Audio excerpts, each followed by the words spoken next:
Xin chào quý vị và các bạn. Hôm nay mình lại nói về cái chủ đề là bếp dầu diesel quá khí nha. Thì cái bếp dầu này nó sẽ hoạt động thông qua một cái bếp như vậy nha. Đó. Thì cái bếp này thì mình sẽ nung dầu cho nó nóng rồi nó sẽ sôi quá khí nha. Thì cái bếp này đúng ra thì mình sẽ làm nó thêm một đoạn gì để trước khi mình sử dụng thì mình sẽ bỏ hóa chất vô, mình nung cho cái bếp này nó nó sôi lên rồi mình sử dụng nha. Thì giờ chưa có thì mình sẽ dùng cái đèn khò này mình khò nó. Đó, thì cái này nó hoạt động là với lại cái áp suất dầu nha. Thì đây là cái bình dầu khí nén nha, mình gọi nó là cái bình dầu khí nén nha. Thì cái bình này thì nó cái nhiệm vụ chính của nó là mình sẽ đổ dầu vô đây. Đó không? Rồi sau khi mình đổ dầu vô đây xong rồi mình dặn nó kín lại, rồi mình sẽ bơm hơi vô đường này. Đây mình cũng làm cái khoan cho nó để mình bơm hơi vô. Thì dầu với hơi trong đó thì hơi nó sẽ nén dầu qua cái đường ống này, nó sẽ nén vào trong cái bếp này nha. Thì cái này là mình gọi nó là cái bếp nha. Thì nó thông qua một cái van đó. Thì cái bếp này thì mình cũng làm cho nó một cái lỗ nhỏ thôi, thì nó chỉ bằng một cây kim thôi, đây cây kim nha. Thì cái lỗ nó nhỏ nhỏ bằng cái cây kim như vậy thôi. Đó, sau khi mà nó qua cái hơi nóng thì nó sẽ quá khí nha. Thì bây giờ mình sẽ đổ dầu vô trong cái bình này. Đó, thì trước khi mình đổ dầu vô trong cái bình này thì mình cũng trút ra cho mọi người xem là bên trong nó không có gì nha. Đó, thì bây giờ mình sẽ, đây mình có cái bình dầu nè. Đó, mình sẽ đổ vô cho nó một nửa, rồi mình sẽ bơm hơi rồi vô. Giờ mọi người chờ mình làm nha.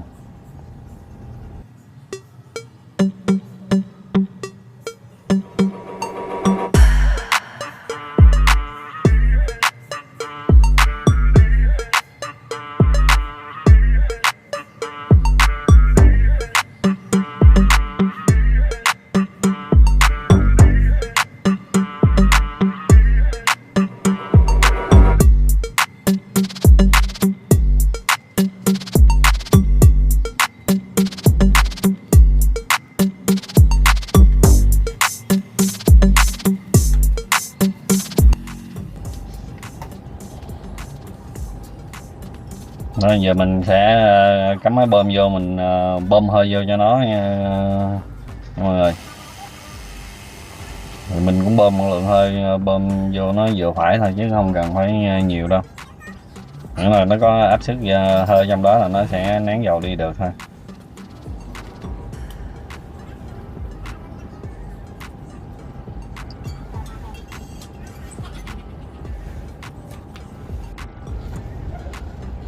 Rồi giờ mình sẽ lấy cái đèn khò này mình khò nó nha.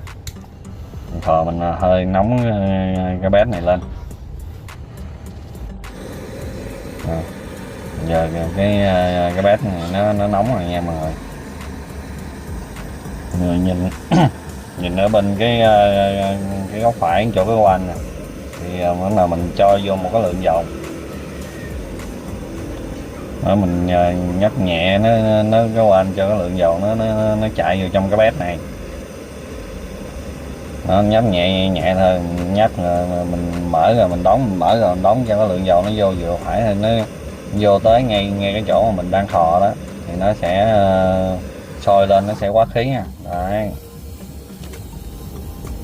Đó, sau khi mà nó được quá khí thì hơi nó sẽ thổi vô trong cái cổ gió này, nó sẽ thổi ngược vô trong đây, nó sẽ lên đường ngay chỗ cái ngọn lửa mà mình đang cháy đó. Đó mọi người nhìn nè. Đó, cái dầu nó quá khí, nó thổi vô trong cái cổ gió đó nha.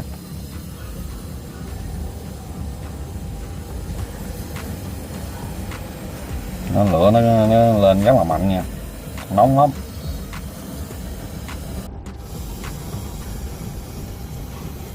Thì mình cũng điều chỉnh cái lửa nó thông qua cái van này nha. Đó. Đây là cái bình dầu nè, nó nén dầu vô trong đây. Nhưng mà vì ở đây mình làm trước xăng gió quá, mình lấy mấy này mình tắn lại nha, cho nó đỡ gió. Mọi người nhìn ngọn lửa là gió nó thổi vô, nó trong trên vậy đó. Hôm nay không biết sao mà gió quá trời gió. Thì mọi người có chỉnh nó bằng cái van đó. Nếu mình cho dầu nó vô, lượng dầu nó vừa phải thì lửa nó sẽ mạnh. Mà mình giảm dầu lại thì lửa nó sẽ yếu dần nha. Cái ngọn lửa nó lên nó xanh lắm. Mọi người nhìn ngay ở chỗ cái miệng lửa của nó ở dưới nè, lửa nó rất là xanh đó, mọi người thấy không, lên nó xanh như vậy đó.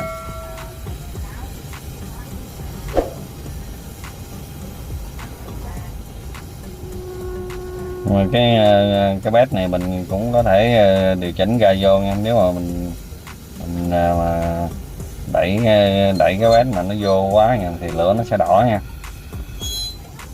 Đó, mình kéo nó ra thì cái lửa nó sẽ xanh trở lại.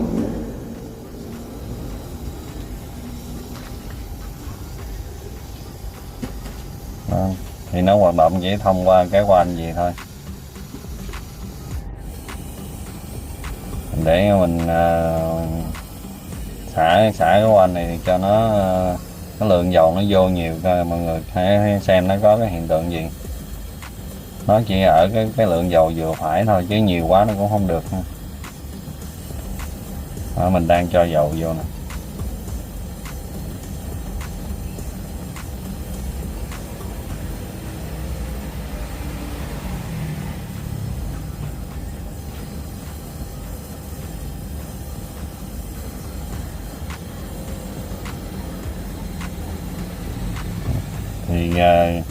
Thì cái này thì mình xài, mình thử nó gì thì mình thấy nó rất là tiết kiệm nha.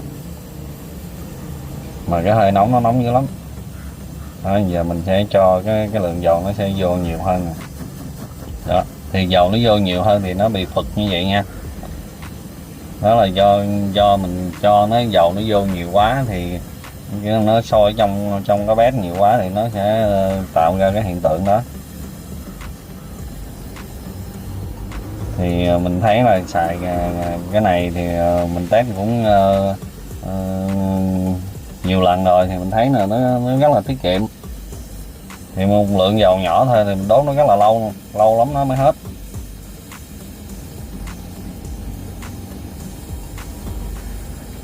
Đó, thì mọi người nhìn cái ngọn lửa nó, mọi người thấy đỏ đỏ vậy. Với thật ra là cái lửa này nó không bao giờ mà đen được cái nồi đâu nha. Tại vì mình test ở ngoài đây thì ở ngoài xăng thì nó gió nhiều quá. Thấy là mình cái lượng gió nó thổi ở trong cái cổ gió đó, nó cũng có một phần gió nó vô trong đó, thành ra mình thấy cái ngọn lửa nó màu hồng hồng vậy chứ. Với cái là lửa nó rất là xanh.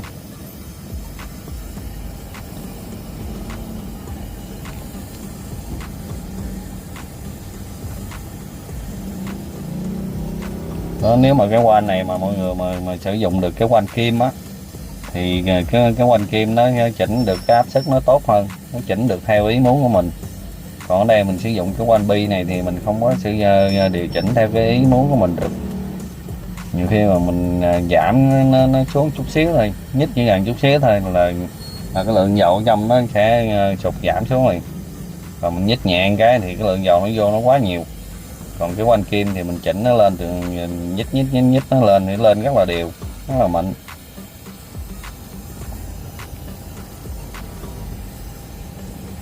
Thì cái bình này thì mình đốt nãy giờ nó cũng lâu rồi nè. Đây nè, đây cái bình dầu nãy nè thì mình rót nó vô còn nữa nè. Đó thì dầu trong đây nó vẫn còn nha. Đó thì dầu áp suất hơi nó đẩy cái dầu trên đó xuống đây. Thì mình xài cái áp suất hơi thì mình để cao để thấp thì cũng được. Thì mình cũng có coi nhiều kênh ở nước ngoài mình cũng làm theo. Nhưng mà ở nước ngoài thì người ta xài, người ta treo cái bình trên cao. mình thì mình chế bình hơi, mình xài áp suất mình để thấp với mình đẩy lên cũng giống như mình xài bếp ga vậy đó. Thì ở đây mình cũng có cái bếp dầu mình làm trước đó nè, để mình test cho mọi người xem thử. Cái bếp này thì cái cổ gió nó nằm thấp ở dưới ha. Đây, đó, sau khi mà mình đưa cái bếp này qua mình mồi lửa nó lên, mọi người thấy ngọn lửa nó rất là xanh, nhưng mà nó vẫn lên, nó có màu hồng hồng màu đỏ đúng không? Đó thì cái bếp này thì cổ gió nó nằm thấp so với lại cái bếp bên trong, thì cái lượng gió nó không bị gió ở bên ngoài nó lùa vô nhiều quá, thì cái ngọn lửa nó sẽ tốt hơn. Thì mình cũng điều chỉnh nó thông qua một cái van như vậy thôi. Nó nhìn cái kiểu bếp mà cái họng gió nó thấp gì thì mình sẽ ưng ý hơn là cái bếp cái họng gió nó cao ở như cái ở bên trong.